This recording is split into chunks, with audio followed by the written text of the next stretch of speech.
While we're talking about motivation, I think it's important to revisit some of Hertzberg's hygiene and motivational factors because they play a part in engagement as well.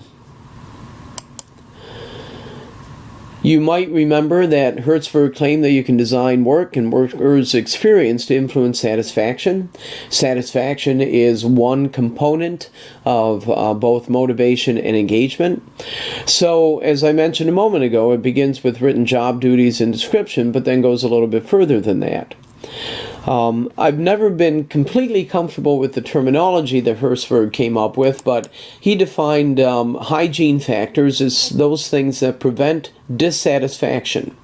So salary, supervision, status, and those kinds of things that relate to some of the lower level needs.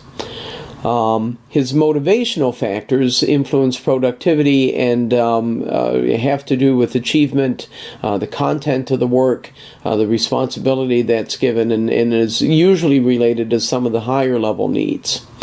As you might imagine then, given our distinction between motivation and engagement, Hertzberg's factors become important. I'll note that the Aon report actually uses the phrase hygiene factors to describe some of the things that are driving employee engagement in 2017. With that in mind, let's turn to a discussion of the engagement model. There's a lot to unpack, I think, in this model, and one of the reasons I selected this reading was because of the depth and the richness of the model itself. I think a lot of organizations, when they look at both motivation and engagement programs, look at it very simplistically. If you put a hold up a bonus in front of employees, they're going to work harder, and that'll increase productivity. When in fact, a truly engaged employee, one who is psychologically invested in the organization, is influenced by a variety of things, sort of throughout the organization. So, looking at those from from sort of the bottom to the top,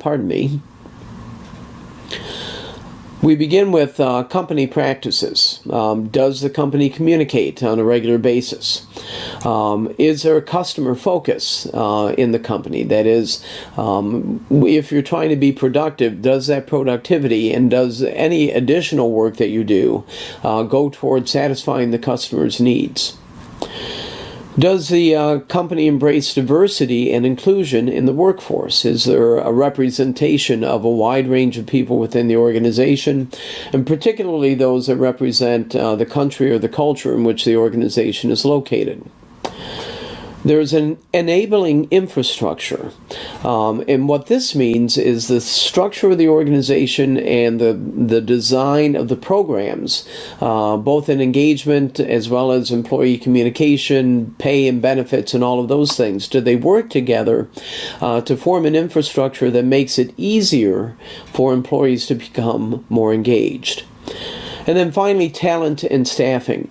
If you hire unmotivated workers to begin with, if you hire unhappy people to begin with, then it is tougher to create a motivated and engaged workforce. And so the hiring practices in the organization become important in this regard. As I mentioned a few minutes ago, the basics work at lower level needs and are sort of the bottom line requirements for a motivated worker. These include things like benefits, health benefits, vacation time, those sorts of things. Job security. Is the organization doing well enough to have a stable workforce for a while? If the person meets expectations for the job, can they expect to be employed there? One of the challenges in organizations these days is a lot of them are outsourcing or freelancing a lot of the work that gets done. In the U.S., you can even outsource an accounting department if you need it. You can hire some workers on a temporary basis to work on the tax season or payrolls, and then those employees are released to work for another organization or not work at all. So to the extent that job security is part of the organizational framework, then you're meeting the basic needs. Safety, this is both on the job and off. The work environment is the organization, the physical space of the organization, as well as sort of the cultural space of the organization. Friendly and inviting, happy to a certain extent. And then are folks able to manage the work-life balance? We talked a little bit about this in the technology lesson, that technology impinges on people's private lives more than ever. How does the organization help manage that? You can't be all work and no play, or no family time, or no alone time, and good work places identify that. Remember that we're looking at engagement as opposed to just motivation. And so this is, as we go around the circle here a little bit, some of these factors become more important for the higher level engagement efforts that we briefly discussed before. So do you have the ability, when looking at the actual work that you do, to collaborate with people? To work with others, to build creative ideas, to go beyond just your own performance, but to create new projects, new initiatives, and to see those fulfilled through collaboration with other people.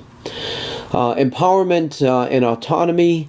You are given some authority to make some decisions. You're empowered to come up with ideas and to try them and see if they work. You're given a certain level of autonomy, which suggests that the supervision that you get is minimal and only enough to give you feedback on how well you're performing. Autonomy also suggests that you can take initiatives on your own. And then just the basic work tasks. Again, this goes back to the job description and the things that you're assigned to do, but also the tasks that you develop for yourself.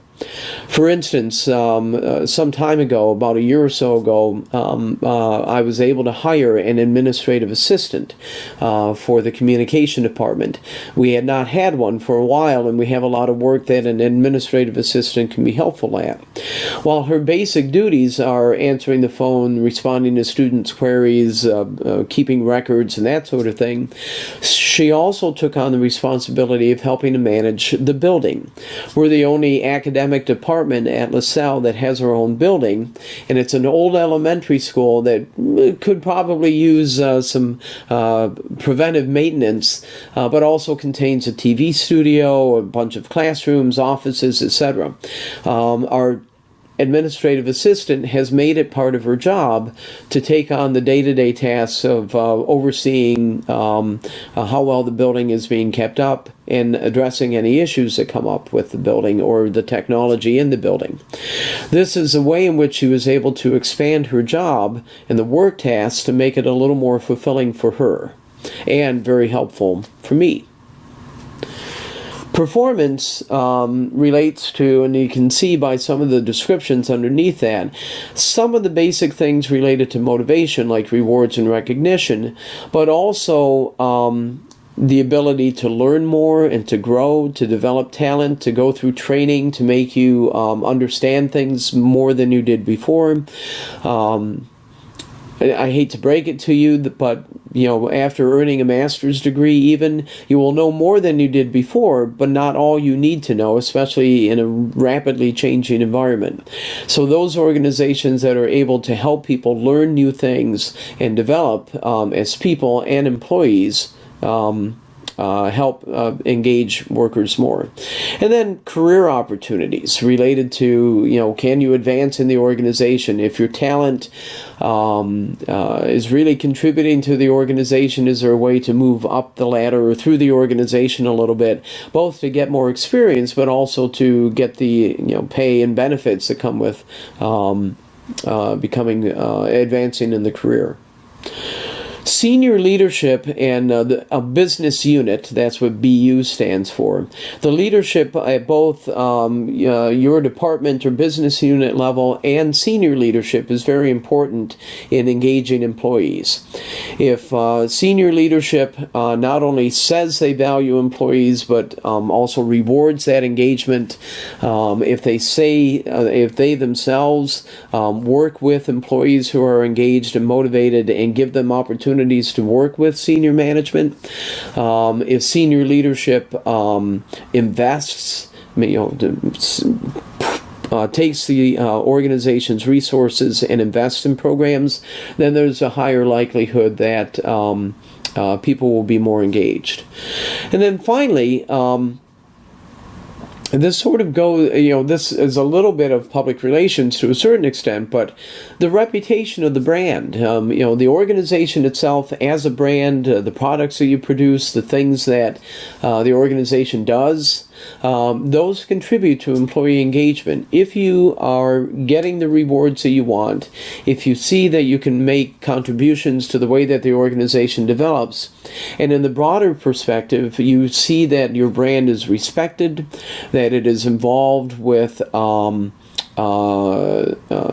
socially responsible causes, that it is operating in an ethical manner, that's an organization you can be proud to work for. And pride is one of those drivers of engagement. One of the things that Aon talks about is the employee value proposition. That's the EVP in the slide here. This is a statement, a public statement by the organization about how it values employees. It should be backed by programs and initiatives and communication that actually does value employees. But companies that make those kinds of statements publicly are valued, are the ones that have more engaged employees. I'll also say they also have more loyal customers. There's an organization that measures reputation, and those people who believe, and among the findings that they had was that people are more willing to invest in a brand and tell other people about that brand if they feel that the employees of that company are being treated well. So an organization that both talks about treating employees well and then actually does it is one that has more engaged employees, typically. A couple of other things that I think are important to note about the model are, first, the engagement outcomes. Aon has come up with sort of a clever acronym or series of words here, all beginning with S, that basically say that for employees, the outcomes of an engagement program and an engagement initiatives are that they tend to communicate more, that they talk about ideas and ways that the organization can grow with their help and in collaboration with others. Obviously, a communication characteristic there. They tend to stay, that they are more committed and loyal to the company, that they will that turnover is lower in those organizations, and that you won't be looking for jobs elsewhere because you're not feeling involved. One other thing I'll say before I move on from staying is that, going back to stay for a moment, not only do people feel that they can share ideas and all of that, but engaged employees are also talking about the company more to those inside and outside the organization.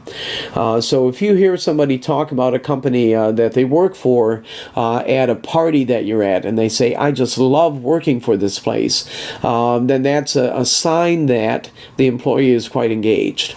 And then finally, striving. Employees are working harder, they're achieving more, they're hitting performance targets and exceeding them, and they're helping the whole organization become better at meeting some of the bottom line goals. All of this relates then to some very clear business outcomes, certainly on the talent standpoint, the people that you have in the organization, retaining them, which I've talked about a little bit already. Absenteeism and wellness. One of the things that we haven't really talked about as a characteristic or a factor in human relations is just health, mental and physical health of employees. If people are feeling stressed and dissatisfied with their jobs, then they tend to be sicker more often, and that's not a good thing. So the outcome of an engaged workforce is increased retention, reduced absenteeism, and a generally healthy workforce. Operationally, people are more productive, and they're also safer. If they're more engaged in the work that they do, they're more careful to make sure that they're not engaging in unsafe activities. This is primarily for manufacturing organizations. The customers see the benefits of an engaged workforce. They're more satisfied. They tend to retain customers. The number of complaints about things tends to go down, etc. And then ultimately, the bottom line things, operational income, operating income and the profit margin, sales growth and revenue, and to those companies that trade publicly, shareholder return. I think it's really important to see the connection between these kinds of things and these results because, as I'll mention in a few moments, this is important to a lot of organizations these days. Again, the reason I wanted you to study the Aon engagement model is because it is a multifaceted way of looking at employee engagement. Too many companies look at it very simplistically, and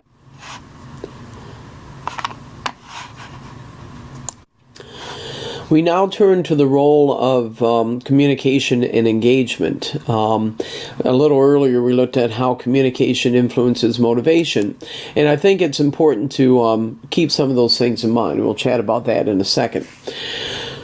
One of the things that has become synonymous with engagement is the annual engagement survey.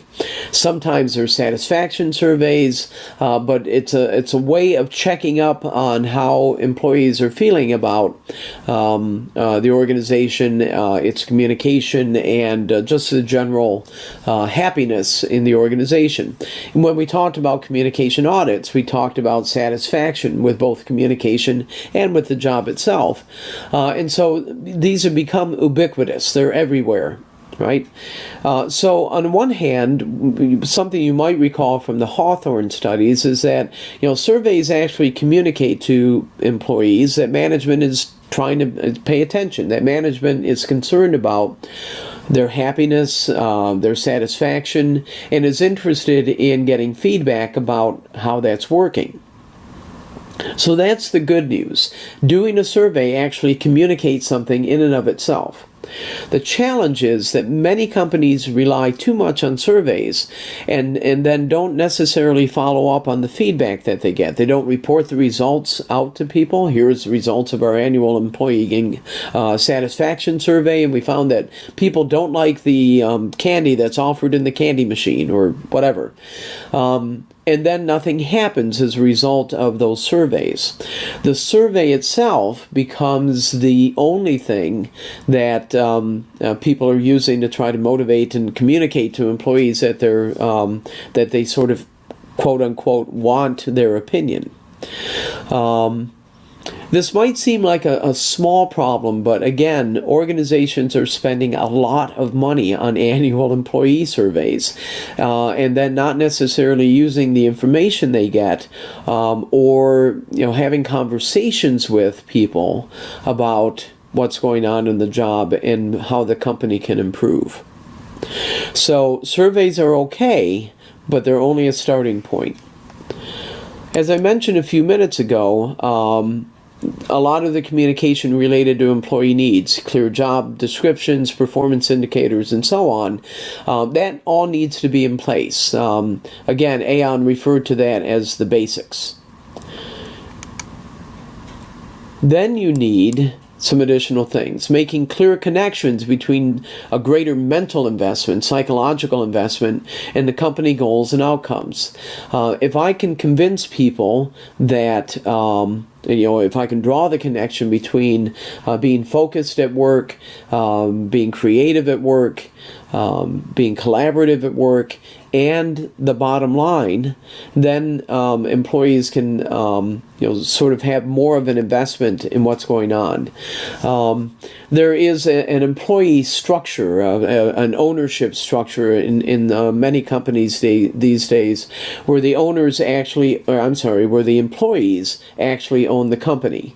They're the shareholders in it. They are also the management, the people who are making parts or making things in a manufacturing organization actually own the company. They have financially invested and reap the benefits from the profits that company makes.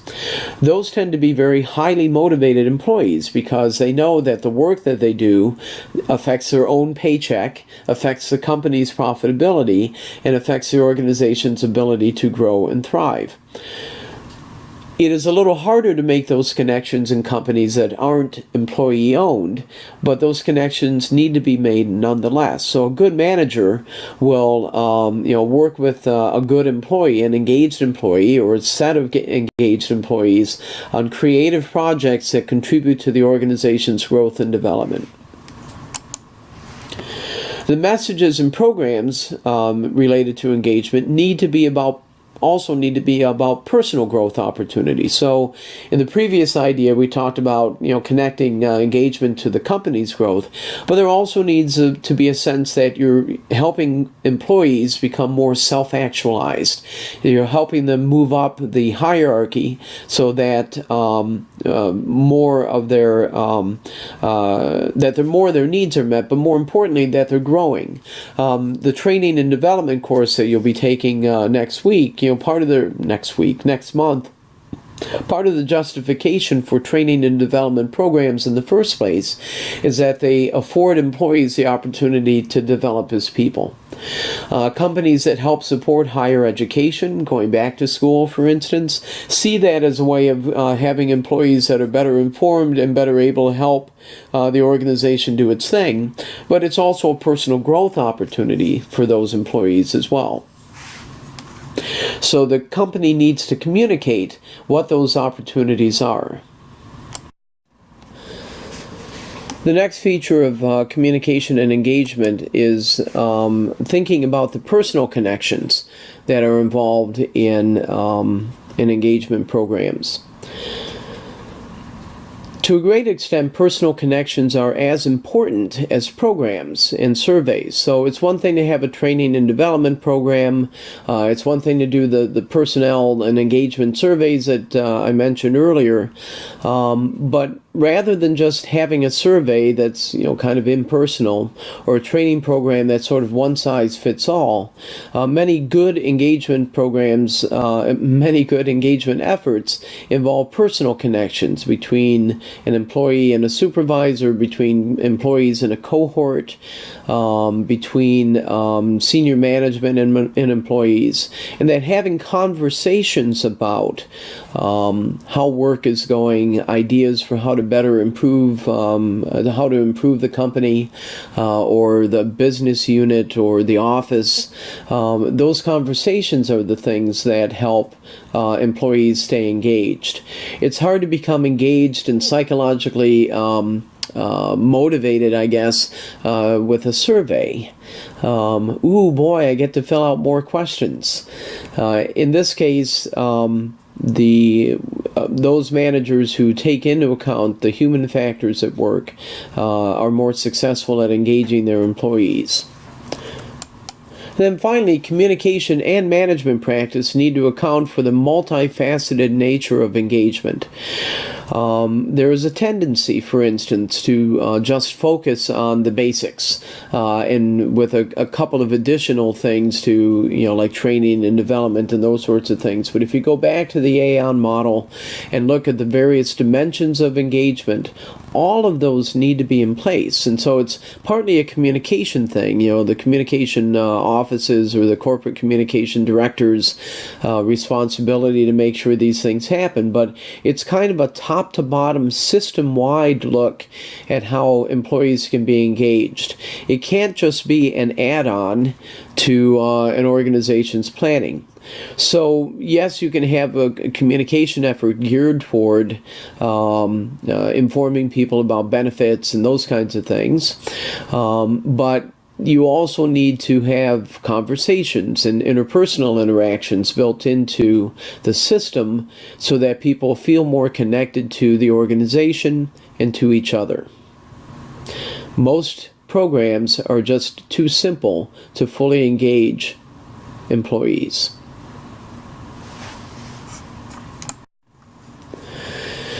I'd like to turn for a moment to kind of build on both the communication characteristics of engagement and some of the ways that programs work to look at the results that the Aon survey pointed out.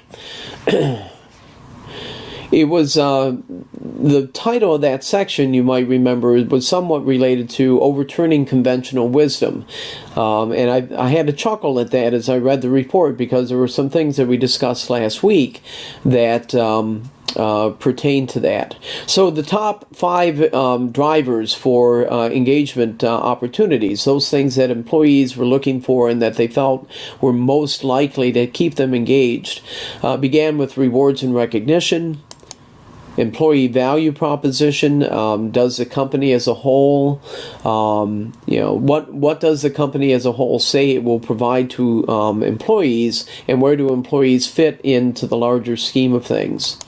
Senior leadership, taking the initiative to communicate about programs and taking employees into opportunities, providing opportunities for employees to grow. This is different from something I said last week, which indicated that most employees trust their immediate supervisors and for information about the organization and how it can benefit them. Now it seems as if more employees are looking towards senior leadership for that kind of communication. Career opportunities, the ability to grow and move in the organization, and then enabling infrastructure, as I described before when talking about the model. The structures are in place to help employees grow and develop and benefit from that. The reason I wanted to review these is because these are the things that are that a corporate communicator might have to communicate about. What are the rewards programs that we have? How do we value employees? How can we get senior leadership involved, and so on? As we conclude this lesson, I wanted to make a few final observations about engagement. First of all, it has become an important consulting area, and at the beginning I talked about how much money is being invested in it.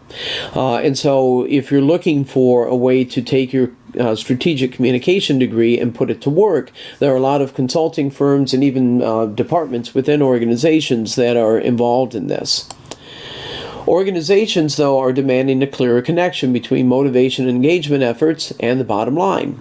And so something that you need to be conscious of, particularly if you have shied away from business courses because they contain math, is that you might want to get some exposure or training in figuring out a return on investment. How does providing a video game room in the company contribute to the bottom line productivity of employees? Those people who are trying to convince companies to develop more employee engagement programs need to be able to talk this kind of talk.